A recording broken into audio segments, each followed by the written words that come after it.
de savoir, d'avoir une vision en fait. Déjà sur le plan personnel, de dire ok, comment est-ce que euh, j'aimerais vivre demain.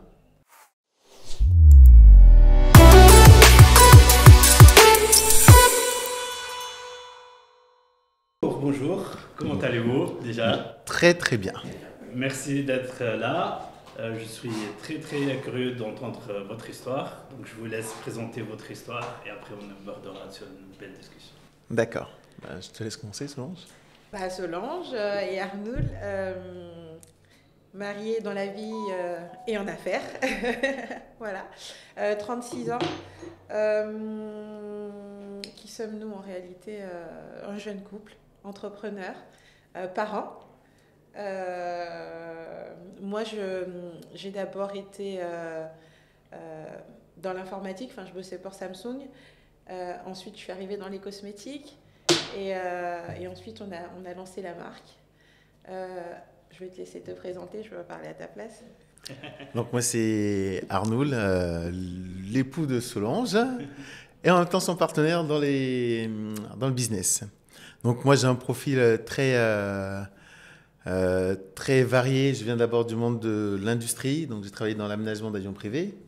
Après j'ai travaillé un peu en tant que commercial dans le service comment ça veut dire, aux entreprises, Les CE. voilà, dans les comités d'entreprise.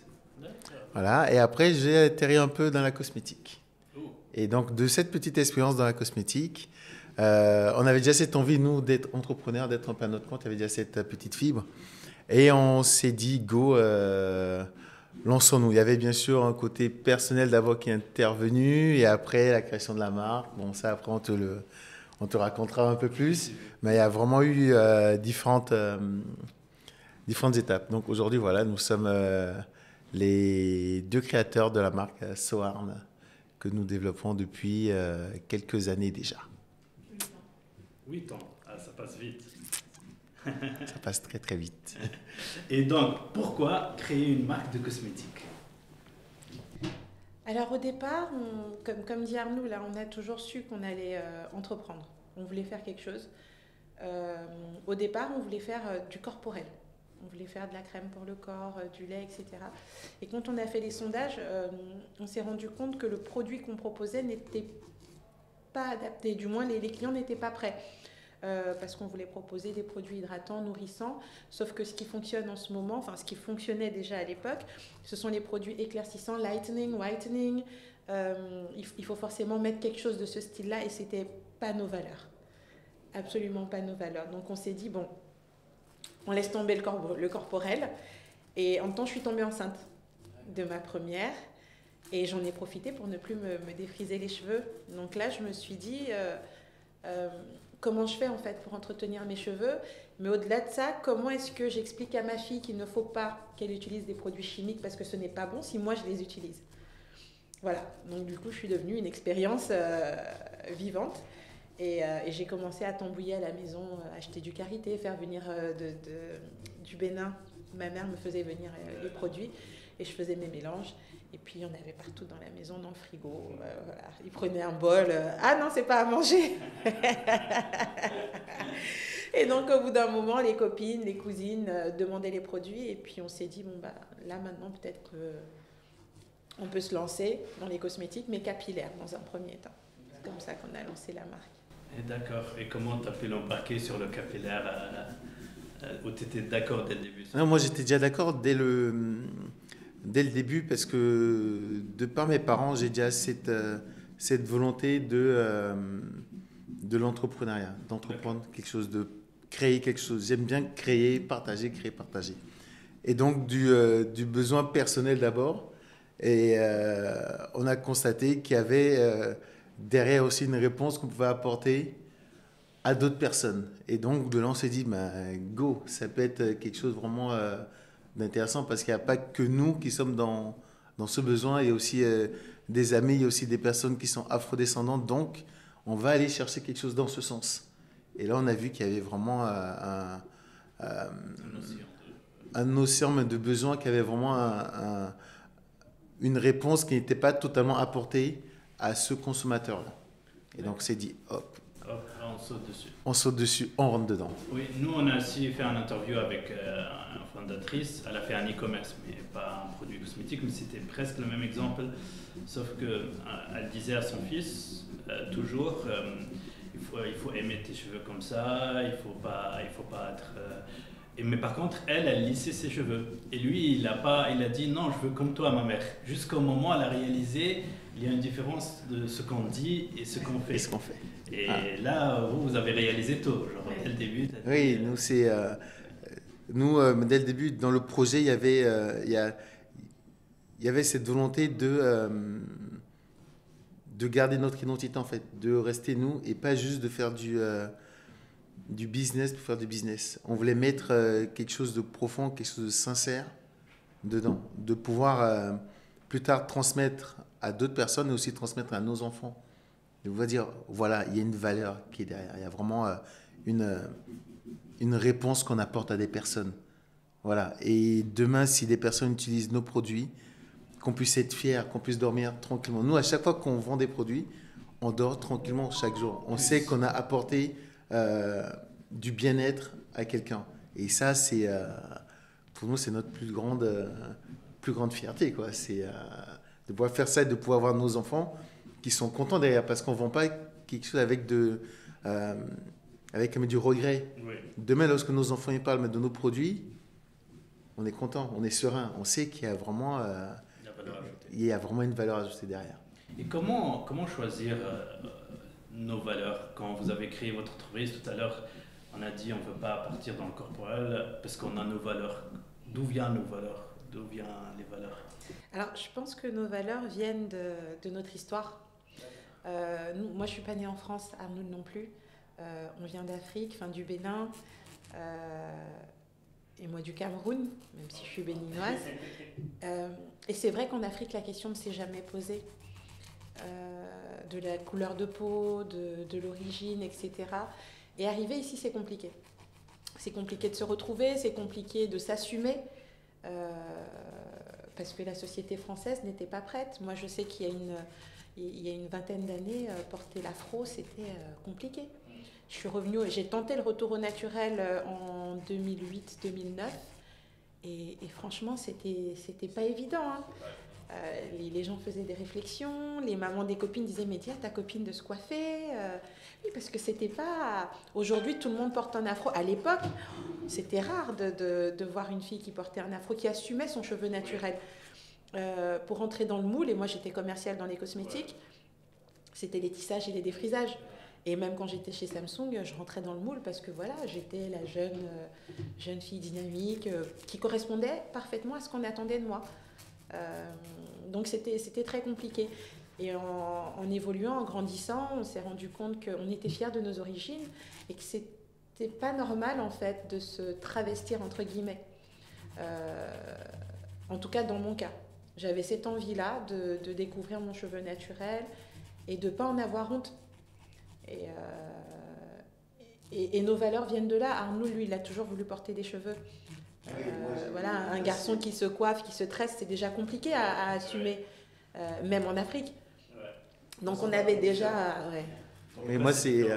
parce que moi, très tôt, en fait, j'ai très rapidement eu confiance en moi.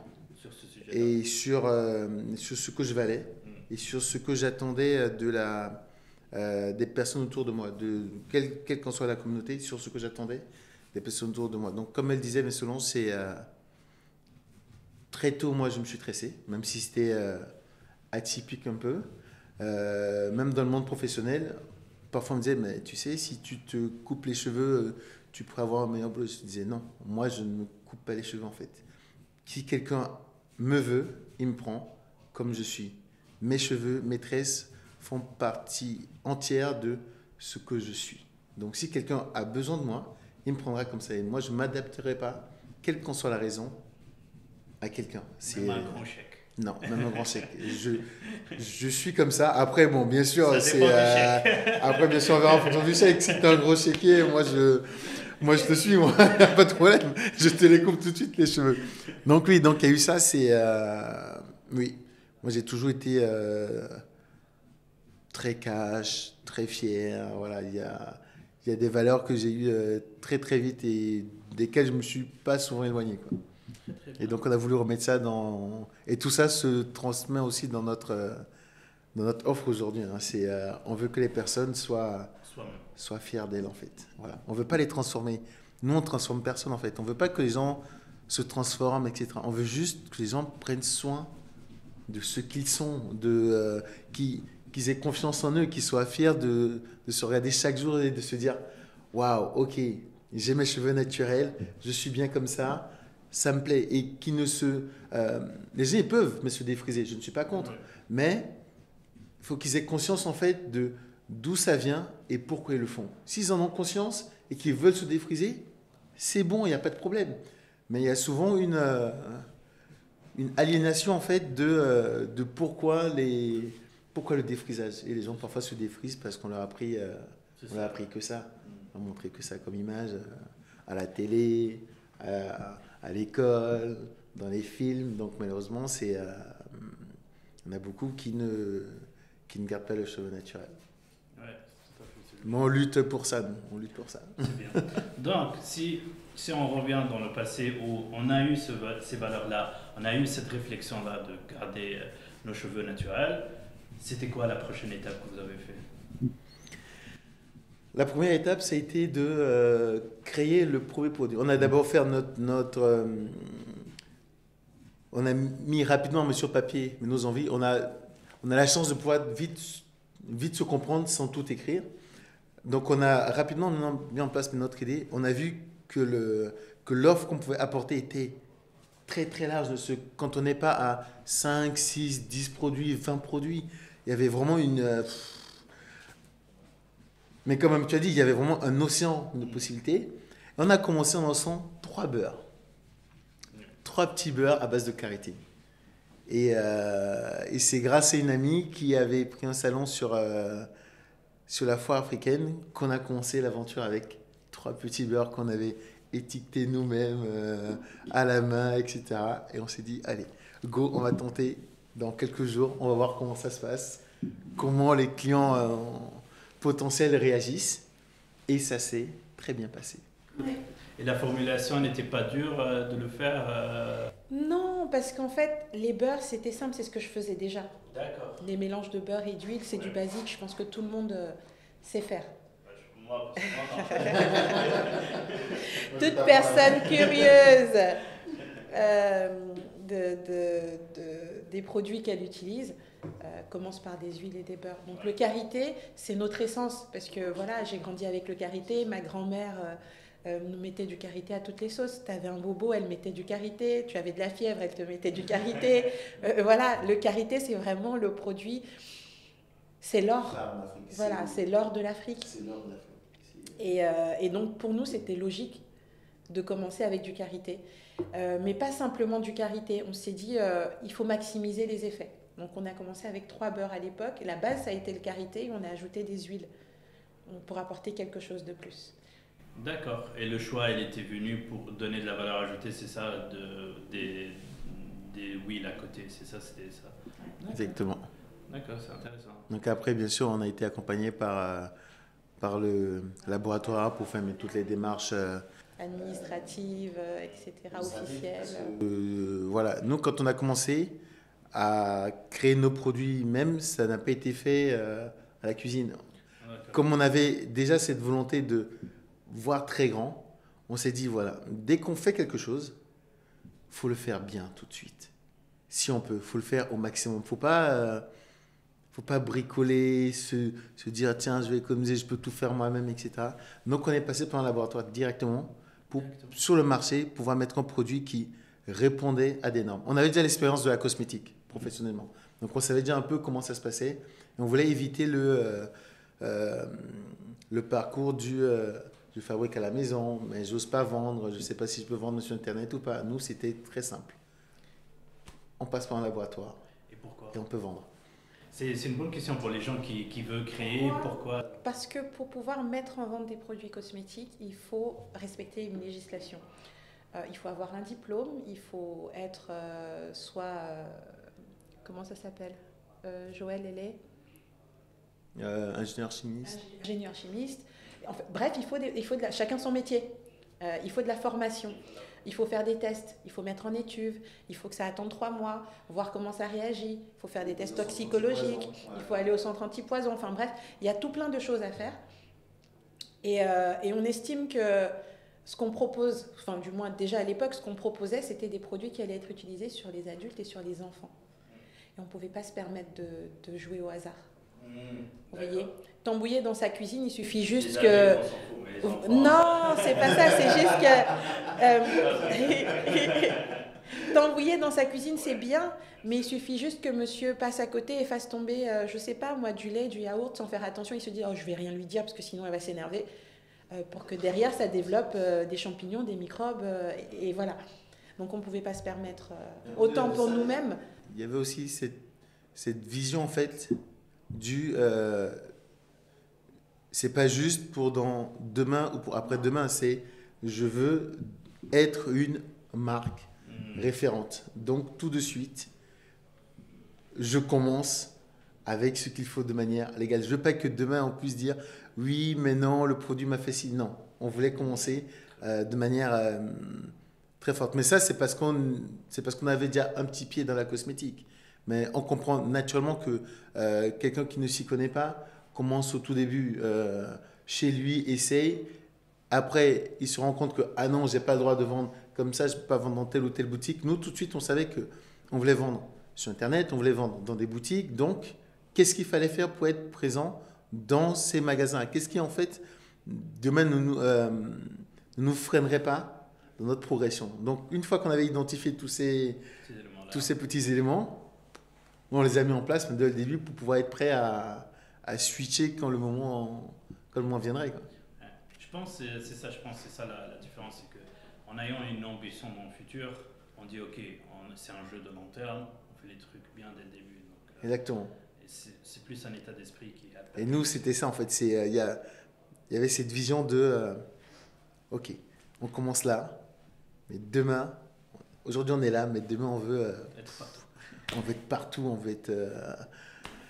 on veut être partout, on veut être plus gros, on va avoir plus de produits, on va être présent partout où il y a de la demande. Nous, c'est notre ambition en fait.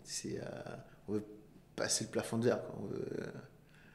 On veut grandir, on veut grandir. Il y a tellement de besoins dedans, c'est énorme, c'est au-delà de ce qu'on peut imaginer. Plus on approfondit, plus on réalise qu'il y a des variétés, des différences, c'est ça? Oui. C'est logique. Oui. C'est très grand. Donc voilà un peu comment nous on a commencé petitement. Et quand vous êtes parti au laboratoire, est-ce que ça a pris beaucoup de temps? Est-ce que vous avez sous-estimé le temps? Ou c'était... Alors ça dépend des produits. C'est vrai que sur les beurres et les huiles, ça peut aller vite. D'accord. Maintenant, sur tous les produits manufacturés, tout ce qui est shampoing, lait de coiffage, etc., ça met beaucoup plus de temps parce qu'il faut justement, comme on disait, faire des tests, attendre, mettre à l'étuve, voir l'évolution sur plusieurs mois et puis faire des allers-retours en fait pour tester la texture. Non, ça ne correspond pas, on change des dosages, il y a tel ingrédient qui ne va pas. Après, nous, on a la chance d'être accompagnés par un laboratoire assez réactif, mais il y a des produits qui ont mis un peu plus d'1 an, quasiment 2 ans à sortir, oui. Ouais, c'est un travail de longue haleine. Oui, c'est vraiment. On n'arrive pas. Et puis nous, on n'a jamais créé de produit. C'est-à-dire que, à part les 3 premiers beurres, on s'est pas assis en disant tiens, on va lancer. Qu'est-ce qu'on lance? Ce sont les clients qui nous ont dit à chaque fois ah ben c'est bien que vous fassiez ça, ça serait bien si vous en aviez plus. Donc on a élargi la gamme des beurres. Ah mais si vous faisiez aussi des huiles, on a fait les huiles. C'est bien, vous avez les beurres et les huiles, mais il manque les produits du quotidien, shampoing après shampoing, on les a fait. Et puis après, ils nous ont dit, oui, mais il manque un truc pour l'hydratation, vous savez. Et en fait, tous les produits qu'on a sortis ont été inspirés par les clients. Donc forcément, ça prend du temps parce que ça ne sort pas d'un chapeau. Ce n'est pas le labo qui nous dit, tenez, j'ai tel produit et puis vous le faites. Non, en fait, les clients disent, ah, ça serait bien. Ah ben d'accord, ok, quel est le besoin? À quoi ça doit répondre? Et puis on fait les tests nous-mêmes et puis on fait tester. Et puis voilà, donc ça prend... Et comment on arrive à entendre le client? Parce que tout le monde veut entendre le client, mais comment on le fait? Notre astuce, c'est les salons, D'accord. les événements. Vous faites beaucoup des événements? on faisait beaucoup d'événements. Oui, Corona, Oui. Covid, tout Covid ça, a c'est tout sûr. changé. Dans les premiers temps, on faisait beaucoup d'événements et c'est vrai que c'est la clé en fait, parce que les gens vous font des retours directs. Ah, j'aime bien votre produit, ah, j'aime bien celui-là, ah, mais il manque, ah, ça serait bien. Voilà. Donc ça nous permet, nous, d'ajuster et d'avancer dans notre élaboration et l'agrandissement des gammes.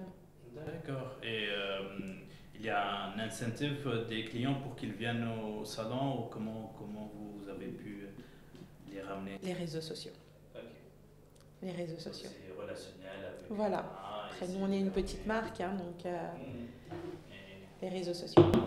très très bien, c'est très très bien. Et j'ai vu une chose sur le site où vous insistez, en plus en même temps vous avez dit, c'est le naturel. Vous insistez que ce soit naturel. Pourquoi? Parce qu'il y a beaucoup de produits, enfin, comment dire? Parce que nos produits sont naturels. Ils sont faits à base d'ingrédients naturels, donc c'est normal qu'on le revendique et qu'on en parle. Et on sait qu'il y a beaucoup de produits sur le marché qui se disent naturels, qui surfent sur la vague. Quand on regarde les publicités, etc., on se dit waouh, du karité. Et en fait, quand on regarde, il y a 2% de karité, enfin, c'est le dernier ingrédient. Pareil, l'olive, etc. Ce sont des produits qui ont des vertus. Et c'est dommage, en fait, de n'en mettre qu'un tout petit peu dans des produits. Enfin, moi, c'est ce que je pense. Et je me dis, pourquoi, en fait, payer cher quelque chose qui ne m'apporte pas grand-chose alors que je pourrais avoir l'essence. Et c'est ce que je vous dis, la base, c'est le karité. Si je peux avoir du karité brut, pourquoi aller acheter un produit dénaturé avec un pourcentage infime de karité? Donc c'est pour ça qu'on insiste sur le naturel. On veut que les gens aient conscience que le meilleur investissement, c'est le naturel. Parce qu'il nous le rend bien, en fait, en réalité. Est-ce que c'est coûteux le naturel quand on fabrique beaucoup de naturel? Ah oui. C'est pourquoi je pense qu'il Ah n'y a oui. pas beaucoup qui le font. Oui, oui, ça, c'est un prix quand même. C'est un prix. Et c'est un challenge pour nous tous les jours parce qu'on réfléchit, quand le laboratoire nous sort une cotation, ah oui, mais vous demandez des choses naturelles, vous ne voulez pas des conservateurs, voilà, vous ne voulez pas des perturbateurs endocriniens, vous ne voulez pas ci, vous ne voulez pas ça, ça a un coût. Et de l'autre côté, on a aussi cette vision de, on est une famille, on fait des produits pour les familles. Et ça, c'est un cap que moi je veux garder, c'est de me dire, je fais des produits que je peux acheter. Je suis le persona, en fait, je suis le client type, je suis la femme de la trentaine avec des enfants qui a envie de prendre soin d'elle et de ses enfants, mais qui n'a pas envie non plus de mettre énormément d'argent dedans. Je veux mettre le juste prix. Donc forcément, ça coûte cher. Ça coûte plus cher que si on faisait des produits chimiques. Et c'est facile de scaler le naturel ou pas? Genre, si un lendemain vous voulez monter la quantité rapidement, est-ce que c'est facile d'avoir les produits naturels, les premiers? Ça dépend. Les matières premières, ça dépend. Aujourd'hui, c'est très. Il y a que des produits plus accessibles que d'autres. Aujourd'hui, c'est très très compliqué Il y a aujourd'hui. une rupture, il faut jongler. C'est très très compliqué. Il y a des ruptures partout. Il y a des prix qui augmentent. On ne sait pas demain, mais quel sera le prix de telle ou telle chose, parce qu'on sort déjà d'une période. Bref, on n'est pas encore vraiment sorti, mais on voit la fin de cette période Covid. Maintenant, on est sur le problème politique Russie-Ukraine, donc augmentation des prix de tout ce qui va être autour du pétrole, gaz, etc. Donc le transport est plus cher, les matières premières sont plus chères et tout se répercute, quoi. Donc à la fin, c'est quand on est en bout de chaîne, mais comme nous, c'est pas évident, quoi. C'est pas évident du tout. On n'a pas la capacité des gros acteurs de la cosmétique pour pouvoir dire tiens, moi je rachète le parc là-bas, moi je prends ça ici, moi je me réserve là-bas pour 2 ans. Non, nous c'est au fur et à mesure qu'il faut acheter, donc les augmentations on les prend au fur et à mesure, mais on est prêt à... On tient. On tient, ça il n'y a pas de souci.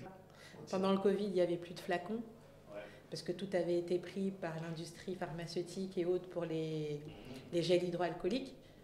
Donc on est passé de délai de 2 semaines à 6 mois, et encore si on vous livrait, on fait avec.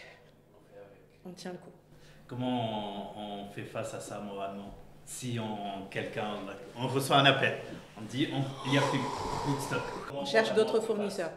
Direct. On rebondit. On fait des recherches. Il n'y a pas de petite crise, Non. il n'y a pas... On réfléchit, on se dit ça va être chaud, mais il n'y a pas le choix. Et là, on se met au boulot et on commence à chercher d'autres fournisseurs. On essaye de s'approvisionner. Ça coûte plus cher, mais voilà, il faut se dépanner, il faut trouver une solution en attendant de revenir à la base, en fait. Donc, c'est ce qu'on a fait, c'est ce qu'on fait toujours. Il n'y a même pas une petite pause énervée, vous arrivez à rebondir rapidement, c'est bien. On prend un peu le coup rapidement, mais après, il faut continuer d'avancer en fait. S'énerver n'apporte pas de solution. Je suis tout à fait d'accord, mais après on prend le coup. Oui, voilà, on accuse le coup et après on essaye de. Après on se dit il faut se battre maintenant. Ça, on n'a pas le choix. C'est ok. On s'est énervé, il me livre pas, le prix là augmenté, il n'y a pas ça, il n'y a pas ci. D'accord. Mais maintenant, faut que moi derrière je propose quelque chose. Et donc là, on ne dort plus. On passe des nuits à se coucher un peu plus tard, à chercher, à envoyer des mails, à chercher des idées, à dire je vais faire comment. Ok, ça c'est fermé. On n'a pas les mêmes horaires avec certains fournisseurs. Enfin bref, faut. Ah oui, au moins ça permet de voir qu'il y a aussi d'autres possibilités que ce qu'on avait avant. D'accord. Voilà, si un enseignement à tirer de cette période Covid, c'est qu'on peut quand même se réinventer. C'est difficile, on ne dort pas autant, mais si d'autres y arrivent encore, c'est qu'on peut continuer à y arriver. Si on est parti de zéro, si on s'est lancé en fonds propres de zéro, qu'aujourd'hui on est là, oui, il y aura des difficultés, mais on est capable. Les autres, ils survivent encore, les autres, ils vendent encore des produits. Donc on va continuer, on veut rester encore sur le marché, on veut encore apporter des réponses, des solutions naturelles. Donc on va tout faire pour continuer à se développer. Ça, c'est, pour moi, en tout cas, c'est une certitude. Il y a un support moral de deux côtés, genre quand quelqu'un il est bas, l'autre l'aide moralement, et ça va dans le sens. C'est la base. C'est la base. C'est la base. Quand lui, il est en mode pessimiste, oui, mais non, mais là, on va pas. Je lui dis non, mais Zen, ça va venir. Mais je sens que ça va repartir. Je le sens. Et de l'autre côté, c'est pareil. Moi, franchement. Et puis lui, il me dit ah, mais il faut. Non, mais là, il faut pas se laisser aller. Sinon, derrière, tu sais, voilà, les conséquences. Là, je me dis faut y aller. J'y vais. Hein, voilà. Et vous ne associez pas sur les mêmes sujets. Par exemple, moi, j'ai partenaire avec ma sœur dans l'entreprise. Et par contre, chacun de nous, il se soucie sur différents sujets. Il y a un qui, par exemple, le fait de perdre un client pour lui, c'est important. L'autre, non, c'est le produit. Est-ce que vous avez des sujets que vous êtes plus sensibles que d'autres ou vous êtes... Non, on est différents. Non, on est différents. On est complètement différents dans la manière de voir les choses. C'est vrai. Moi, je suis plutôt zen. Les choses, voilà, comme je disais, ça va aller. Il n'y a pas de raison, calmement. Et puis lui, faut charbonner là. C'est trop calme là, faut bouger. Il y a une rupture. Moi, je vais dire ok, je vais faire un mail, je vais expliquer que. Et lui dit non, mais c'est pas possible. On peut pas se permettre de. On les appelle maintenant. C'est ça. Voilà. Donc on n'a vraiment pas les. Mais c'est tant mieux parce que. Oui, moi, dans l'optique de dire au client écoutez, en ce moment, on n'a pas tel produit, il y a tant de délais. Lui, derrière, il pousse. Donc, finalement, on arrive à tenir un équilibre. C'est très, on a des forces différentes, mais complémentaires, c'est ça en fait. On peut s'opposer sur certaines choses, mais ça nous permet au moins de se challenger, de voir d'autres points de vue, et ça c'est intéressant. Même si on n'est pas, même s'il arrive qu'on ne soit pas d'accord, au moins on voit, on découvre autre chose. Voilà, sinon on est tous alignés. Sinon ça sert à rien. On s'ennuierait trop. Et vous avez des scopes différents. L'un, il s'occupe par exemple, que vous avez parti quoi. Alors, moi, je suis son chef déjà. Je plaisante.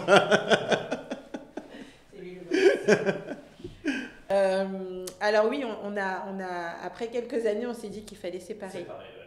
C'était la meilleure solution. Donc moi, je m'occupe de la partie commerciale. C'est mon boulot, je sais ce que je sais faire. Donc je m'en occupe. Et lui s'occupe de la partie développement.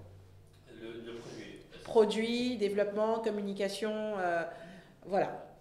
Après, évidemment, en collaboration, hein, qu'est-ce qu'on lance, etc. ensemble. Mais chacun a sa responsabilité, chacun a son équipe, et puis on travaille, et c'est tant mieux. C'est mieux comme ça. C'est sûr. Voilà. Parce qu'on n'a pas les mêmes manières de fonctionner, on n'a pas les mêmes attentes. Et même si diviser pour conquérir, comme ils disent, au lieu de se marcher les uns sur les autres, là, chacun a la responsabilité. Chacun a son couloir. Et après, on peut discuter. Mais c'est pas. Mais au moins, chacun il a une responsabilité, il montre compétence dessus, il s'approfondit. Je pense que c'est logique. Yes. Et nous, c'est ce qu'on fait depuis. Et bon. Au tout début, c'était pas clairement défini. À un moment, on l'a défini de manière plus claire, et depuis. Depuis, c'est cool. Depuis, rien à remettre en place, quoi.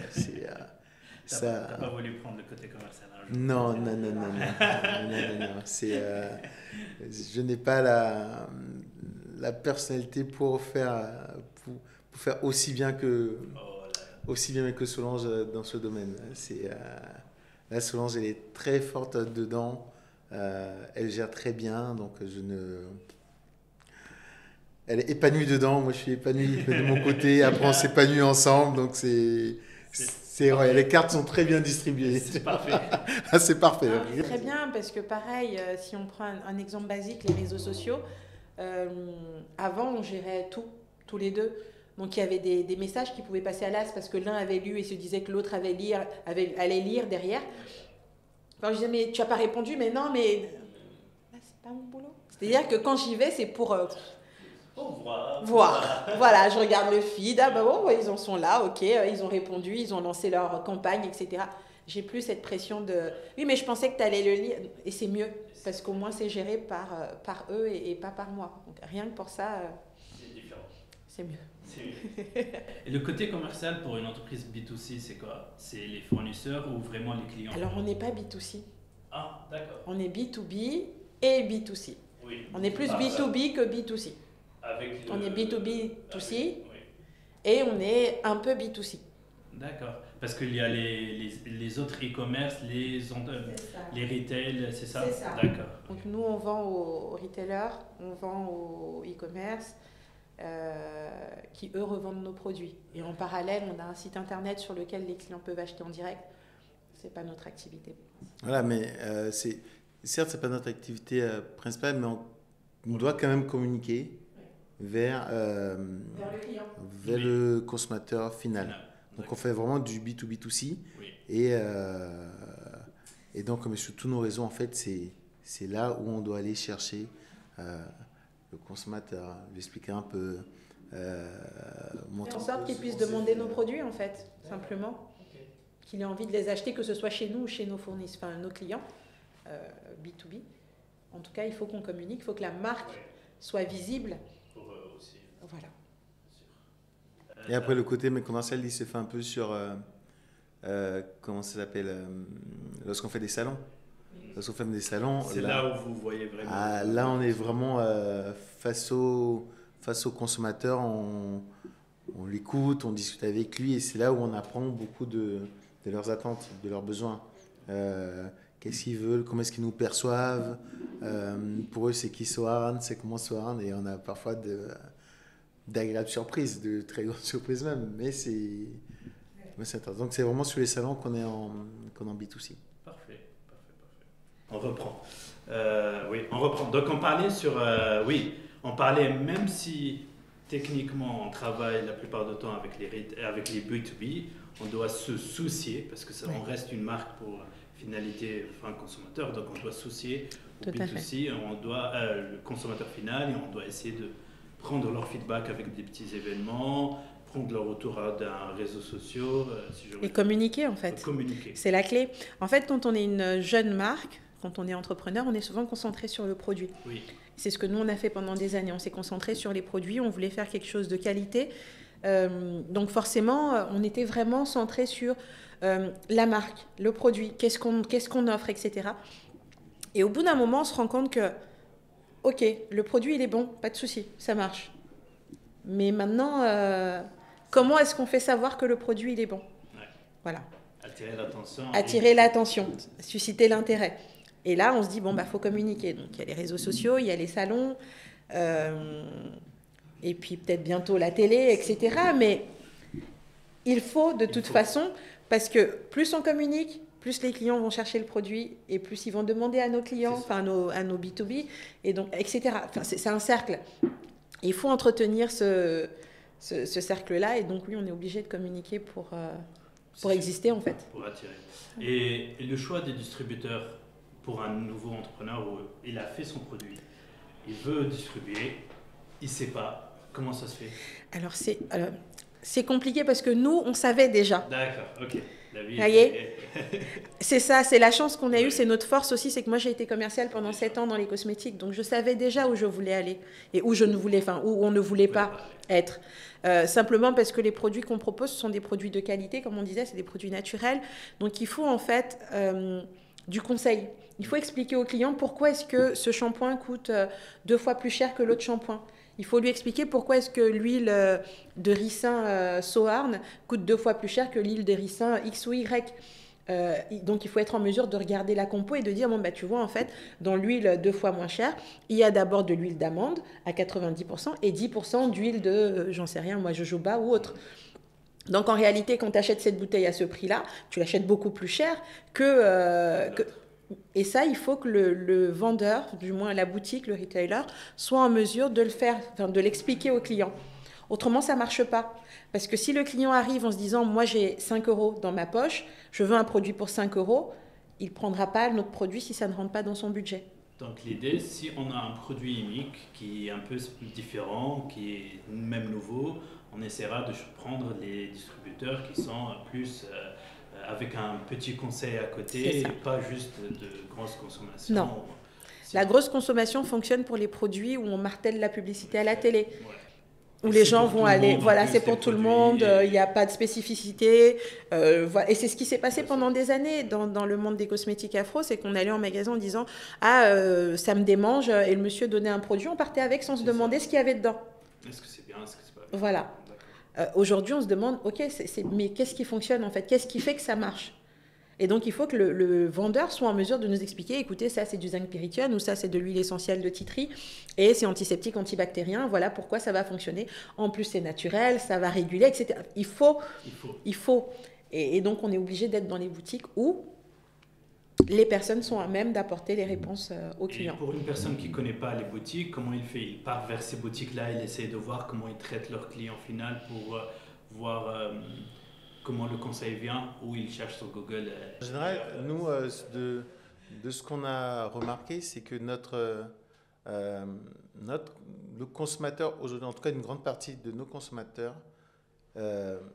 sont très renseignés sur les produits. Elles utilisent beaucoup d'applications telles que Inky Beauty, etc. Donc, il y en a beaucoup maintenant qui connaissent le produit, qui veulent en fait garder le cheveu naturel, qui savent, ok, voilà, je mets un produit sans parabènes, sans silicone. Donc, elles sont prêtes, mais quand elles vont en magasin, c'est ok, qu'est-ce que le vendeur derrière va me proposer? Est-ce qu'il connaît son produit? Oui, non. C'est ça en fait. Nous, elles sont très fortes. Elles sont de plus en plus blogueuses, il y a des influenceuses, il y a des youtubeuses qui font des tutos, etc. et qui expliquent la composition des ingrédients, enfin pourquoi est-ce qu'il faut utiliser tel produit, qu'est-ce que ça apporte. Donc quand elles vont en magasin, elles sont déjà un minimum informées. D'accord, il ne peut pas acheter... Maintenant, il y a beaucoup qui ne vont pas accepter n'importe quel produit. C'est ça. On le voit sur les salons. Hein. Les clients, quand ils viennent... ils prennent le produit, ils commencent à regarder la compo. Ah bon, ok, d'accord, ok. Et puis ils prennent leur application, ils se lâchent. Ah, vous avez 20 sur 20? Ah, ok. D'accord, voilà. Et maintenant, on discute. D'accord. Ah, mais moi, je cherche... elle a fini de flasher d'abord. Après, elle dit, bon, moi, je cherche, j'ai tel problème. Qu'est-ce que vous pouvez me conseiller? Là, elle est en confiance. D'accord. Donc, il faut pouvoir, en fait, répondre aux besoins de la cliente, l'écouter un minimum. Autrement, voilà. Et là, vous avez dit, il y a des applications, il y a des influenceurs, des blogueuses. Comment on fait ça? Donc l'idée pour valoriser sa marque aussi, c'est d'avoir une petite relation avec eux indirectement, ou essayer de valoriser son produit chez eux, vu que... Sur les applications, il n'y a rien à faire. C'est soit le produit il est bon, soit le produit il n'est pas bon. Là, on travaille sur le produit, ça marche très bien. Voilà. Donc du coup, on sait que les applications, ça va passer. Après, sur les influenceuses, les blogueuses, il faut aller chercher sur les réseaux sociaux, mais quasiment tout le temps. Il faut du réseau, c'est...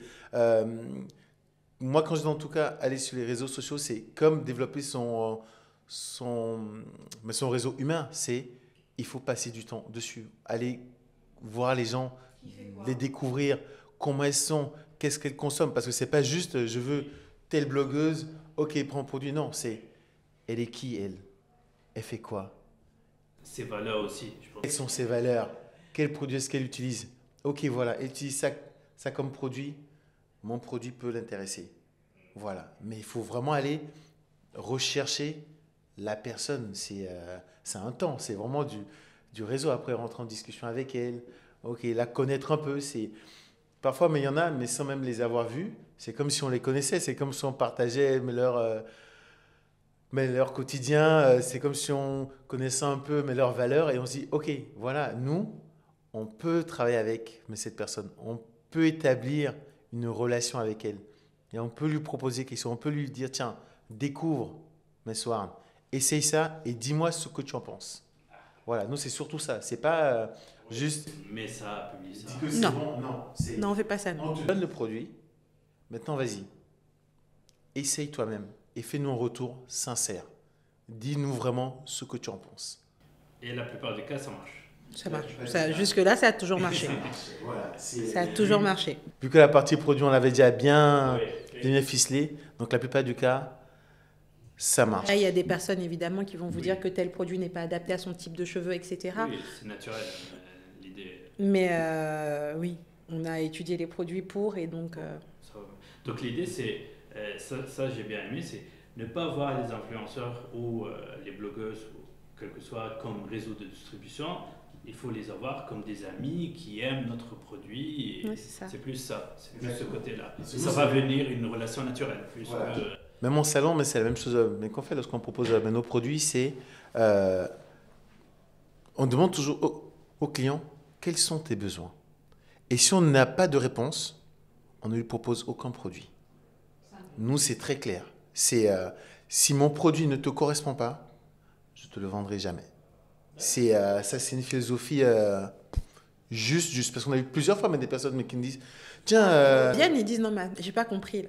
Mais d'autres ils me disent qu'est-ce que je peux acheter? On dit non. Dis-nous de quoi tu as besoin en fait. Je veux pas te dire achète ci, achète ça. Non, nous on veut vraiment apporter une vraie réponse, une vraie solution. Donc on est d'abord là pour le consommateur et c'est pareil donc avec les blogueuses, avec tous ceux à qui on conseille. Mais nos produits, c'est quels sont vos besoins d'abord. Donne-moi un besoin et moi derrière, je te donne une solution. Si je ne l'ai pas, je préfère te dire, moi je ne l'ai pas encore. Peut-être que tu me donnes une idée pour un autre produit. Voilà, si vous êtes plusieurs à avoir ce besoin, ok, on va travailler dans ce sens. Mais en l'état actuel, si je n'ai pas de solution, je dirais, moi, je ne peux pas t'en proposer. Voilà, nous, c'est une règle. Genre le moment où, parce que vous m'avez dit, la plupart des idées viennent du consommateur, les nouveaux produits. Donc le moment où on a assisté à un événement, on a vu que quelques-uns, ils veulent un besoin qu'on n'a pas encore. Comment vous faites? Vous revenez à la maison, dites là, on sent quelque chose. C'est ça. C'est ça, c'est exactement ça. On rentre et... on dit ok. Ça fait plusieurs fois qu'on nous parle de ça. Qu'est-ce que tu en penses? Qu'est-ce que tu en penses? Après, on va aussi interroger notre réseau et lui dire, voilà, on a entendu parler de ça comme besoin. Qu'est-ce que toi, tu en penses? Est-ce que c'est un vrai besoin? Oui ou non? Et là, en fonction des différents retours qu'on a, on se fait notre petite synthèse et on se dit, ok, non, ça, c'est pas bon, ça, c'est bon, go, travaillons dans ce sens. D'accord. Parce que oui, parce que l'inconvénient, il y a aussi la réalité où il y a des gens qui disent oui, oui, on va le prendre, mais le moment où tu le vends avec un certain prix, ils vont dire non. Ouais. Donc c'est bien de aussi prendre cette réflexion et en même temps poser la question à d'autres personnes. C'est ça. Oui, parce que finalement, c'est eux qui vont les vendre, les produits. Donc ils l'ont aussi. Donc c'est important pour nous de discuter avec eux et de leur dire, voilà, on est en train de penser à ça.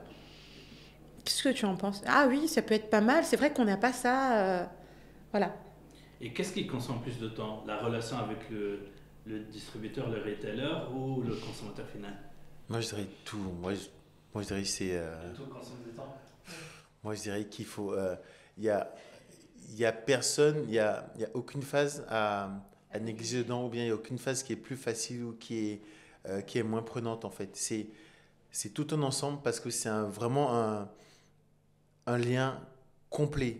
Nous, on doit communiquer vers le consommateur, mais le consommateur, lui, il va souvent nous retrouver dans des boutiques. Donc, on doit aussi être présent dans ces boutiques pour le dire, voilà, le consommateur veut ça comme produit, donc nous, on te propose ça. Donc maintenant, grâce à ça, tu peux répondre aux besoins du consommateur. Donc, on ne peut vraiment pas se dire, tiens, on va parler que au consommateur ou que... Mais une petite entreprise qui n'a pas le temps, elle fait comment? 60-40? Ou c'est pas... Alors franchement, elle ne compte pas. Moi, je sais que dans les premiers temps, à l'époque, on n'avait pas encore divisé. Oui. Après, c'est une passion aussi. Oui, Hein. oui. Moi, je suis sur les réseaux sociaux, je suis dans les groupes de coiffure, d'astuces, maman, machin, etc. Donc, en fait, c'était déjà mon Naturel, quotidien. ouais. C'était naturel pour moi. Donc, j'avais aussi cette capacité de sentir la tendance et de... Et puis, le côté commercial que j'ai, moi, enfin, la relation que j'ai avec mes clients, Oui. est au-delà de la relation client-commercial. On n'est pas du tout dans une relation B2B classique. Et Arnould le dira souvent, que ce soit les clients particuliers, je suis en mesure de reconnaître quelqu'un et de dire, ah ben, on s'est vu il y a 5 ans à tel endroit, etc. Parce que pour moi, l'humain, c'est important et que j'aime ça. Et c'est pareil pour mes clients grossistes. C'est que quand je vais les voir, on parle de tout et de rien. On ne parle pas que du produit. Donc, en fait, ça me prend du temps de discuter, d'échanger, d'établir la relation. Voilà, parfois j'appelle juste pour prendre des nouvelles. Comment ça va? C'était juste pour faire un coucou. Ça va le marché en ce moment avec le Covid? Ou si j'apprends que, je ne sais pas, moi en Martinique, il y a eu, par exemple, les couvre-feux ou les barrages en Guadeloupe, j'écris à mes clients. J'espère que vous allez bien. J'ai appris qu'il y a ça. J'espère que votre famille... Vous voyez, c'est vraiment au-delà du commercial. C'est une relation qui humaine. Et ça prend du temps. Ça prend du temps parce que pour moi, ce n'est pas des chiffres. C'est pas vous voyez, sur investissement. Je te fais X appels, donc il doit me donner X. Voilà, il n'y a pas ça. Il y a pas ça. Et puis les aléas du métier font que on se rend compte qu'aujourd'hui il veut, demain il peut pas. C'est pas un problème. Il y a des clients que j'ai travaillé pendant 5 ans avant qu'ils passent leur première commande. Oui. Mais ça ne m'a pas empêché pendant les 5 années de continuer à avoir des nouvelles, essayer de prendre les infos, la température, le marché, comment ça se passe, etc. Ce n'est pas un problème s'il n'achète pas aujourd'hui. Je sais que mon produit est bon, je sais que le besoin est là. Un jour ou l'autre, il achètera. Pas de souci. Donc là, qu'est-ce que vous conseillez? C'est de ne pas réfléchir comme mathématicien, genre je pense 60% du montant, 40% du montant. C'est vraiment de discuter, avoir des relations, des amis. Et ça va venir. Pour ce que moi j'ai comme expérience dans les cosmétiques, oui, c'est que ça ne marche pas. C'est pas de la négociation d'affaires. Attention. Oui. Quand on rentre dans la phase négociation d'affaires, c'est autre chose. Ça, c'est autre chose. Ouais. Mais le commercial terrain, pur et dur comme je le fais là, c'est trop aléatoire pour dire. Par contre, il faut être régulier. Il faut garder le contact. Il faut continuer à appeler. Oui. Voilà, il faut vraiment tout un travail, voilà, une fréquence. Il faut un travail derrière, etc., de longue haleine, mais il faut être régulier. Ça, on peut pas y échapper. Et après, oui, c'est en tant que petite entreprise, on n'a pas la même approche du calcul temps-chiffre que les grosses sociétés. C'est-à-dire, on se lève aujourd'hui et c'est en fonction, c'est en fonction de ce qu'on ressent, de comment on est, mais qu'on va se dire, tiens, je vais travailler ça, je vais travailler ici. Donc, on ne calcule pas en se disant, tiens, je vais faire 60% de temps grossiste, 40% machin. On est vraiment dans ce qu'on peut faire au maximum. Aujourd'hui, on donne. On essaie de garder un planning, mais tellement on est petit, on a des besoins, mais dans tout. Demain, mais je dois faire ça, mais le problème, c'est que demain, on commence et on change parce que on est parti sur telle idée. À un moment, on a croisé une autre idée et au final, on a fini la journée avec une idée qui était improbable. Et donc là, on peut pas calculer et évaluer le taux de temps passé sur le consommateur B2B ou B2C, tellement ça nous vient. Il y a des vagues et des vagues et des vagues. Et comme on n'a pas une grosse équipe derrière pour pouvoir à chaque fois déléguer, dire au fait, tiens, toi tu vas t'occuper de ça, toi tu vas t'occuper de ça. Et après, leur demander, reporting, toi, tu as passé combien de temps sur ce projet? Non, là on est quasiment tout seul dessus. Donc on ne peut pas s'auto-dire, oui, bon là j'ai commencé à 8 heures, j'ai passé 4 heures de temps sur Instagram. Après, j'ai pris ma pause et finalement, j'ai passé 2 heures à faire une phoning.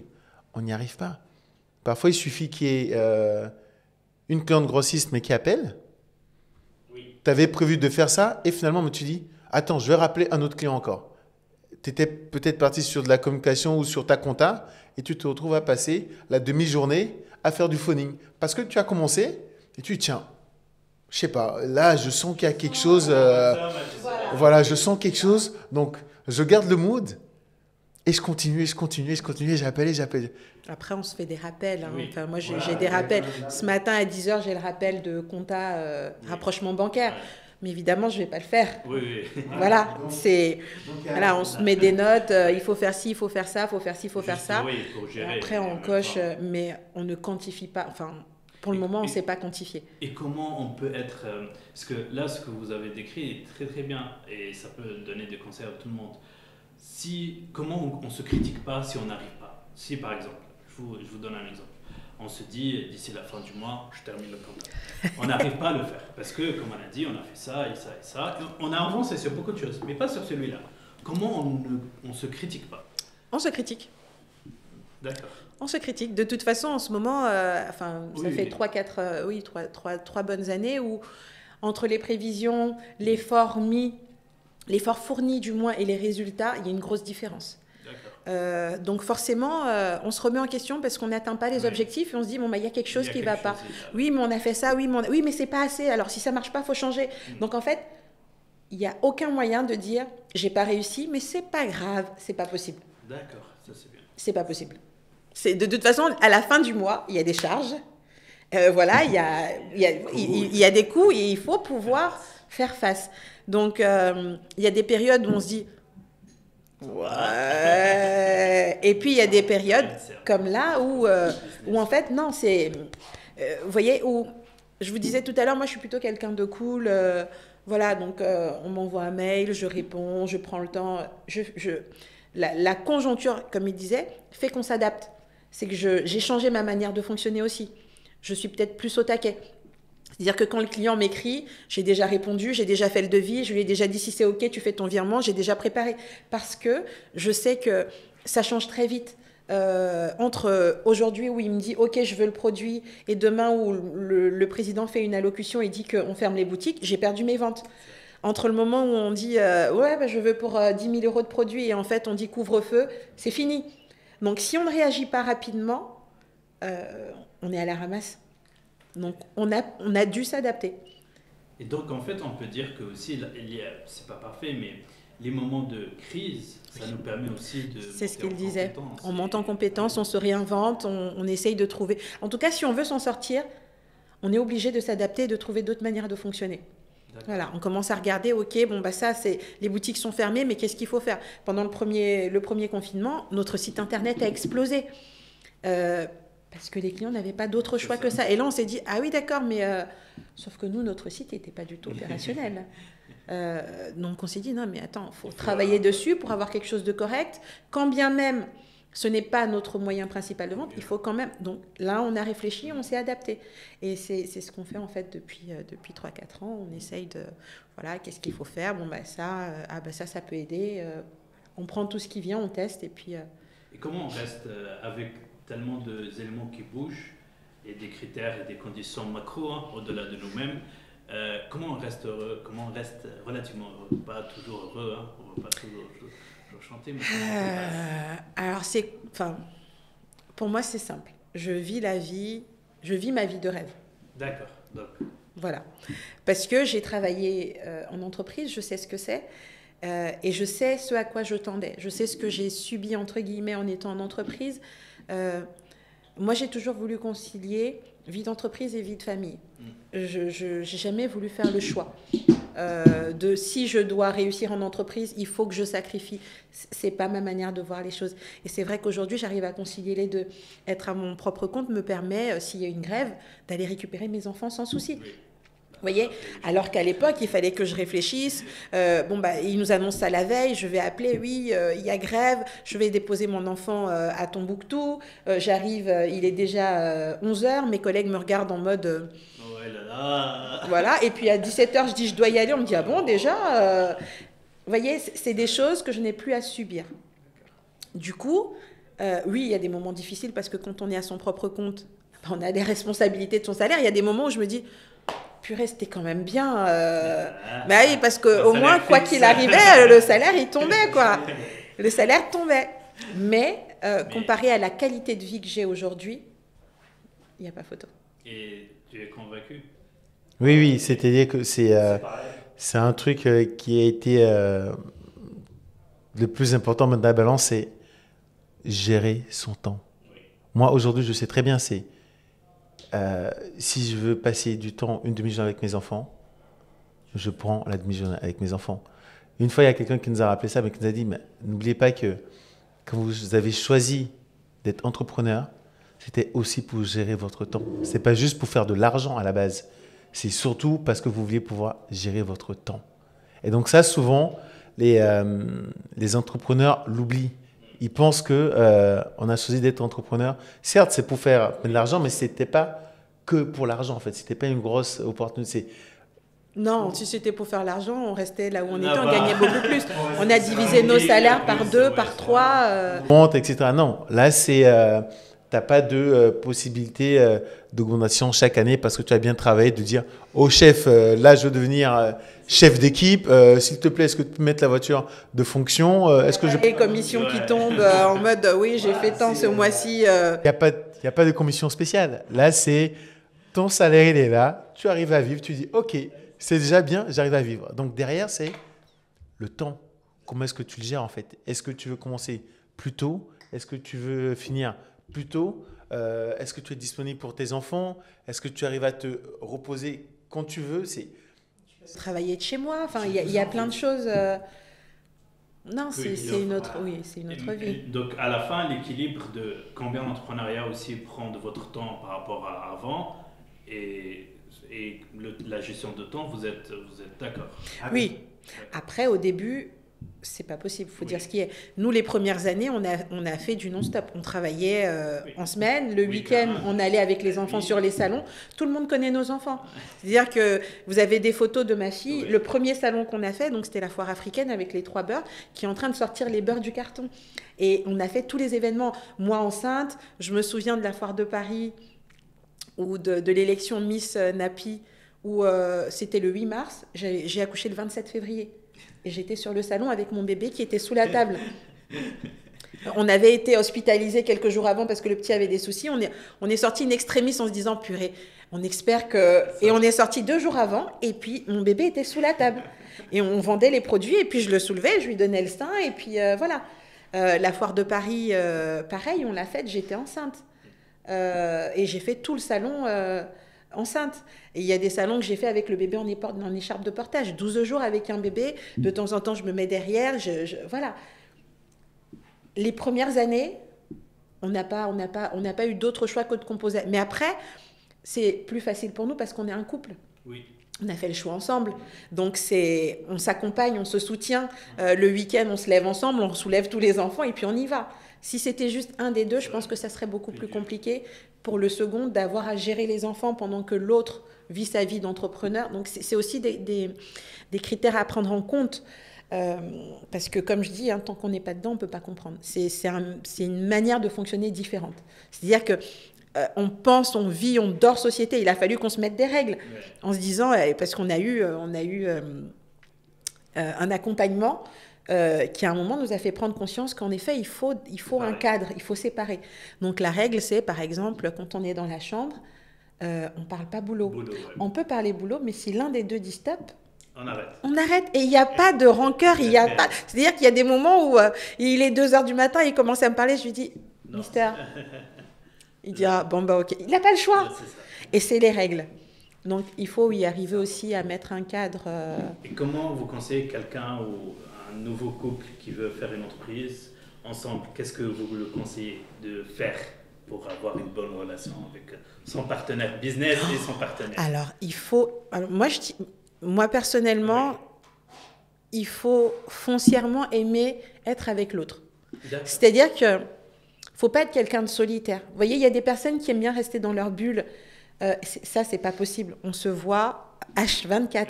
Maintenant, on a séparé nos fonctions, mais n'empêche qu'on est au quotidien, voilà.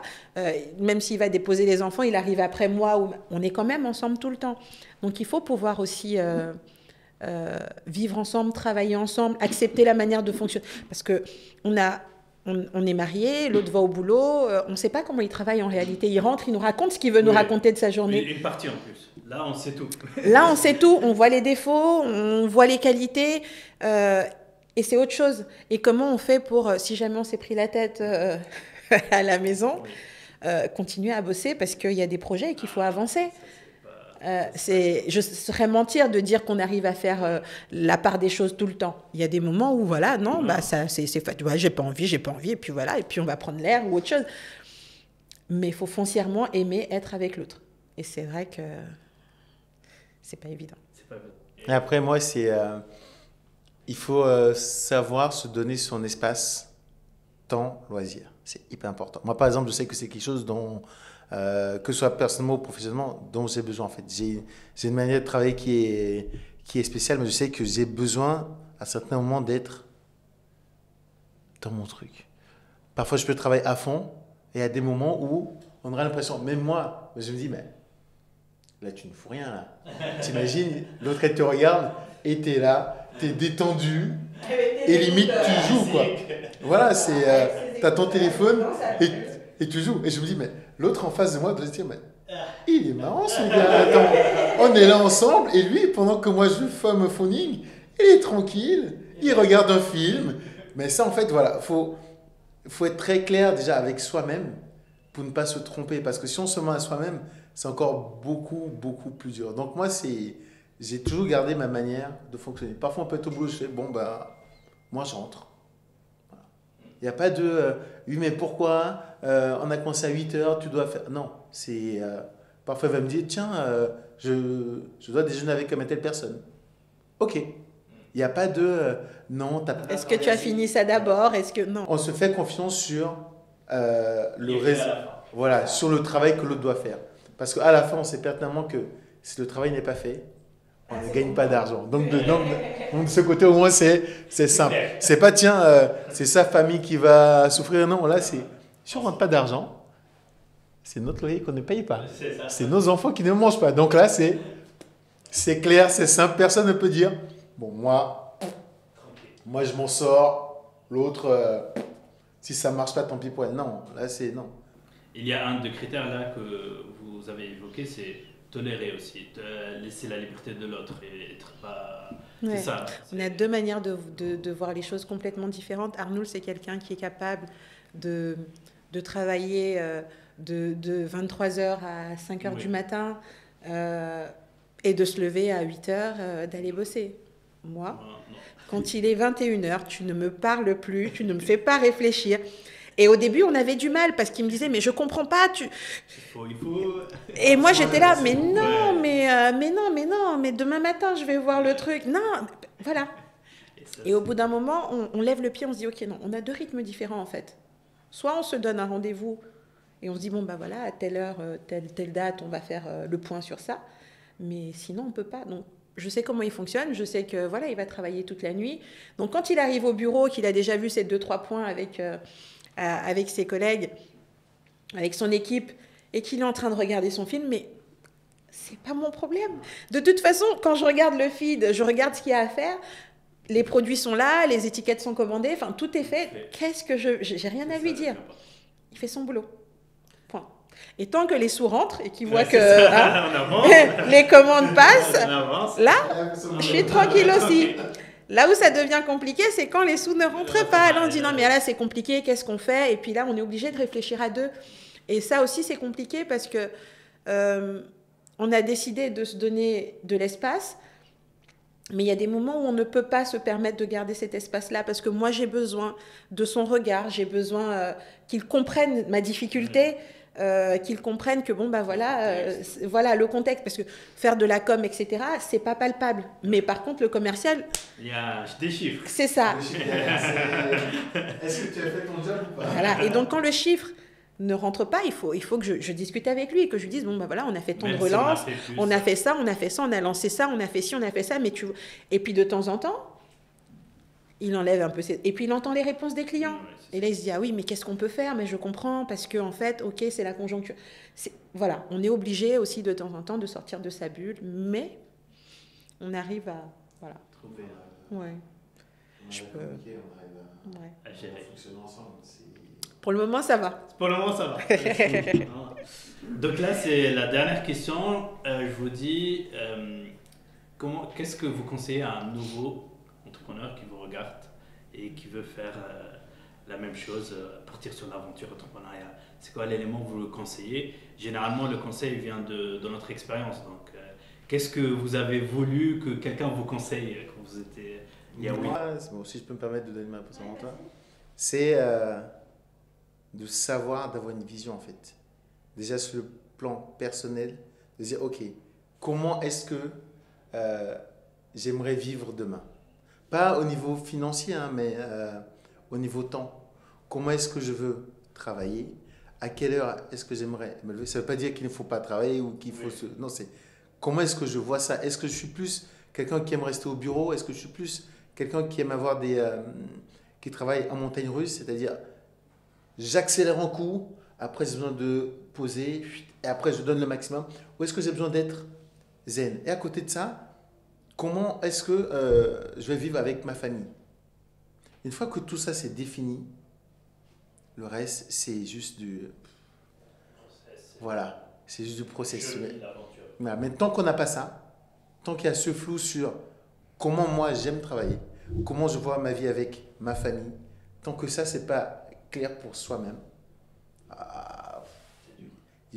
parce qu'il y a toujours un moment où le business ne va pas aller, où le business ça va être dur. Et si on n'a pas cette base, on ne peut pas tenir en fait. On ne peut pas se relever, se projeter encore, subir au quotidien. Vous voyez, on a besoin de cette base en fait, de se dire voilà. Parce que tout le monde va dire oui, entreprendre c'est beau, c'est fort, etc. Mais derrière, qu'est-ce que ça nous apporte? Parce que ça peut être dur, c'est comme un sportif. Hein, si je n'ai pas ma vision de la médaille, de comment je veux vivre, être champion, le jour où on est champion, il y en a plein mais qui s'écroulent, qui tombent en dépression parce qu'ils disent oui j'ai été champion mais quand je suis revenu en France, il n'y avait aucun journaliste mais pour moi. Donc tout dépend de comment est-ce qu'on veut vivre ça. Il y en a d'autres qui sont préparés à être champion depuis le début en fait, qui voient tout ça, ok quand je serai fort, voilà je vais être ça, je vais être pris en photo ici, là. Et quand ce succès leur arrive, ça ne fait pas peur parce qu'ils sont prêts à le prendre et ils avancent avec. Alors que tous ceux qui ne sont pas préparés à ça, ils tombent en dépression. Ou il y a d'autres mais qui vont se dire, mais moi, le succès c'est bien, mais le plus important c'est ma famille. Du coup, demain, lorsque le succès il part, eux ils continuent à vivre encore. Ils ne sont pas en train de prendre des cachets, de passer sur tous les plateaux télé, de se plaindre sur Instagram, sur les réseaux sociaux, de se dire, oui, j'aimerais être une star. Non, ils continuent à vivre tranquillement parce que la vague qui se voit en surface, eux en bas, ils sont déjà stables en fait, ils ont déjà tout préparé de manière stable. Et moi, pour moi en tout cas, voilà, c'est ça, c'est comment est-ce que je veux travailler professionnellement et comment est-ce que je veux vivre au quotidien avec ma famille, mes amis, etc. C'est très très beau. C'est très beau. J'arrive à rien dire moi, de mon côté. Bah, il a quasiment tout dit. Hein. En plus, Après, c'est le mental, je pense. Le mental est la clé. Comme il disait, la cohésion, l'entente, etc. Mais bon, ça, c'est... On n'y peut rien. Et puis, moi, je pense qu'il faut toujours garder à l'esprit qu'est-ce que je fais si ça ne marche pas. D'accord. Eh oui. Moi, je connais ma réponse. S'il faut aller bosser au McDo pendant 6 mois pour refaire des sous et réinjecter dans la société, je suis capable. En fait, c'est ça l'idée. Moi, je me dis, c'est pour ça en fait que j'ai cette capacité de dire, ça ne va pas, mais ça va aller. Qu'est-ce que je suis prête à faire si ça ne va pas? Est-ce que je mets une pause? Je me sacrifie, on enlève un salaire de la société pour que ça puisse aller. Et donc moi, je retourne bosser, ou lui retourne bosser. Voilà. Si ça ne marche pas, qu'est-ce que je fais? Une fois que j'ai cette option-là, il n'y a rien qui t'arrête. Il n'y a rien qui m'arrête. Je fais tout pour que ça marche. Donc, ça ne veut pas dire qu'il faut avoir une solution B. Hein, parce que non, ce n'est pas une solution B. Non, là, elle a dit qu'elle va travailler pour aider l'entreprise pour continuer. Pas voilà. Moi, c'est toujours dans le... Voilà. En fait, oui. Si on doit... Quand je dis le mental, même, c'est de se dire... Alors, c'est quoi l'expression? Eglemaku, c'est ça l'expression? Oui, c'est-à-dire que, en gros, c'est... Vaille que vaille, coûte que coûte. Ça marche pas, en fait, je suis plus là. C'est qu'il faut que ça marche. Soit je réussis, soit je meurs. C'est l'expression, Eglemaku, c'est ça l'expression. Réussir ou mourir, en fait. Il n'y a pas de... Il n'y a pas d'alternative. Voilà, il n'y a pas d'alternative. L'alternative, non, ce qu'on veut dire par là, ça ne veut pas dire que... En fait, l'alternative, c'est... On mise tout. Voilà. Et c'est ce que nous, on a fait dès le départ. On est parti en fonds propres. On n'a pas eu de banque, d'organisme qui nous a accompagnés. Donc, on a mis notre cœur, notre argent, notre famille sur la table, sans savoir ce que ça allait donner. Et on s'est jeté dedans, corps et âme, parce que, en fait, on était prêt à sacrifier toutes ces choses. C'est ce que je dis, en fait. Qu'est-ce que je suis prêt à faire pour que ça marche? Je suis prête à aller sur un salon avec mon bébé de quelques jours pour que ça marche. Parce que je sais que ma présence fait une différence. Je suis prête à ne pas être présente à des événements familiaux. On a fait le salon du Made in France il y a quelques mois. Il y avait les 30 ans de mon cousin. C'était très important pour moi. Mais il fallait qu'on se sacrifie. Donc Arnoul y est allé avec les enfants et je suis restée sur le salon. Donc, et il y a quelques années en arrière, peut-être qu'aucun de nous deux n'y serait allé. Donc qu'est-ce qu'on est prêt à sacrifier pour cette entreprise-là? C'est ça, en fait, quand je dis qu'il faut avoir une pensée du si ça ne marche pas, qu'est-ce que je fais? Parce que si ça marche, on n'a pas besoin de moi. Je recrute du monde, je le mets sur le stand et puis moi, je vais me balader. Oui. Mais si ça ne marche pas, il faut que je sois là. Donc, qu'est-ce que je suis prête à faire? Quand je dis bosser au McDo, pour moi, c'est l'exemple. Voilà, c'est vraiment bon. Demain, vous me voyez au McDo, c'est que c'est vraiment chaud de chez chaud. Vous voyez? Donc, je pense que oui, mentalement, il faut dès le départ se dire, ok. Ça risque d'être dur. Parce que ça va être dur. Les gens pensent que l'entrepreneuriat, c'est génial. Parfois, ça commence très bien. Et puis, la conjoncture fait que. Et puis, voilà, l'Ukraine. Et puis, d'un coup, on se dit, mais non, mais en fait, non, on est en train... mais on s'est retrouvé là, dans ce cas-là, à se dire, ça fait 8 ans que la marque existe. Normalement, on devrait être assis là, en train de compter les sous. Et non, en fait, on est en train de réfléchir encore comme on le faisait il y a 8 ans en arrière. Attention, il faut bien répartir, il faut équilibrer parce qu'il faut prévoir pour les 3 mois qui viennent. Parce que si jamais on s'amuse, ça risque... Vous voyez, c'est normalement, quand on entreprend, au bout de 8 ans, on n'est plus censé faire ça. Mais on est prêt à le faire. Parce que dès le départ, on savait à quoi on s'engageait et on sait que voilà, l'entrepreneuriat, c'est pas une ligne droite, c'est pas une flèche qui monte. C'est des hauts, des bas. C'est l'aventure. Les gens pensent souvent au haut. Oui, mais en fait, il faut. Ils voient que les hauts. Il faut être prêt en fait au bas. Et c'est dans le bas qu'on voit les. Qu'on se découvre. C'est ça.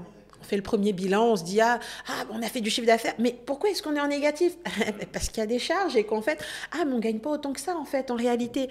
Oui, mais on avait investi dans ça, mais ça veut dire que l'année prochaine il faut réajuster. Enfin bref, c'est plein de petites choses que. Chaque jour quoi. Je réajuste, je change ça, je change le cul ça, tu découvres, tu balayes ça, tu touches à ça, ça fait ça, tu changes. C'est vraiment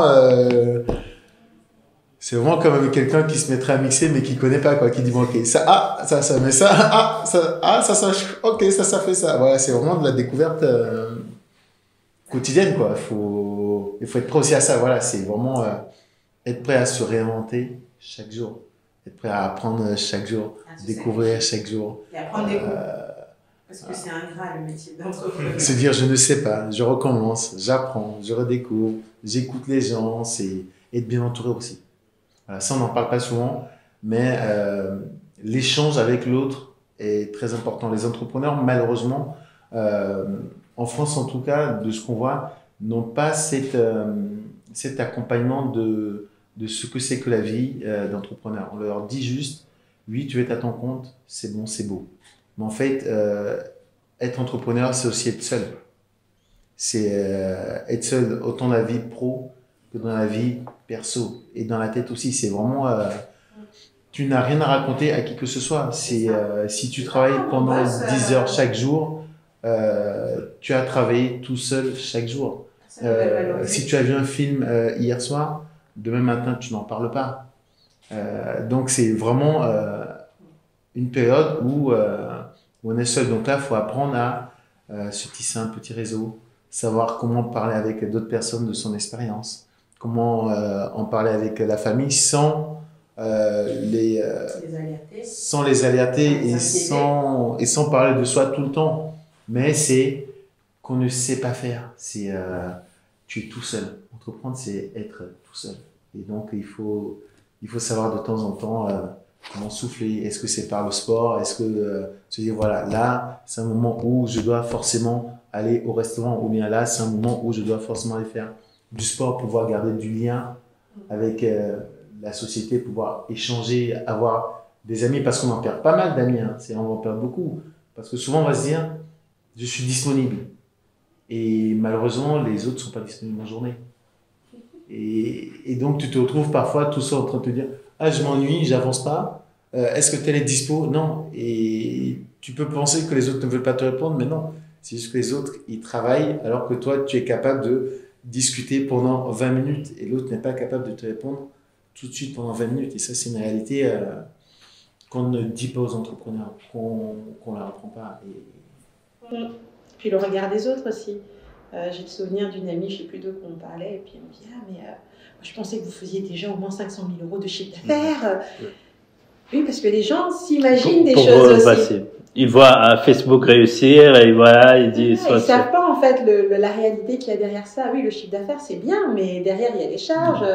Et puis voilà. Et puis il faut faire des choix. Quand on est salarié, on décide de s'offrir une voiture demain, on sait que le salaire tombe, on est en CDI, il n'y a pas de souci. Donc on prend là, quand on veut prendre une voiture, on réfléchit.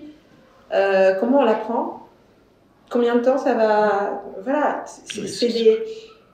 c'est une manière de fonctionner complètement différente. Entourer aussi, voilà. Moi, je reviens dessus. Il y a de l'accompagnement dans. Il y a plusieurs structures qui existent, mais qui accompagnent, qui font des échanges de coworking comme ici, etc. Et ça, voilà, tutorat, mentorat, et ça, c'est plein de choses qui existent, mais qu'il faut présenter à tous ces entrepreneurs, leur dire, n'hésite pas, va vers les autres, ne reste pas travailler que en home office chez toi tout seul. À un moment, tu vas psychoter, va découvrir les autres. Il y a du coworking, voilà, tu peux partager avec d'autres personnes, discuter d'autres choses, t'asseoir pendant un café, tu vois des personnes passer. C'est excellent. Faut pas faire cette économie, parce que certes, c'est un coût, mais il faut pas faire cette économie. Il faut être prêt à payer pour voir du monde. C'est très important. Parfait. Merci beaucoup. La fin, c'était vraiment très humain, très concret en même temps, et très des insights des gens qui ont vécu et savent exprimer. C'était une belle podcast avec vous. Je suis très, très ravi. On a appris beaucoup de choses. Et merci à vous. J'espère votre réussite de plus en plus chaque année, jusqu'à l'infini. Merci.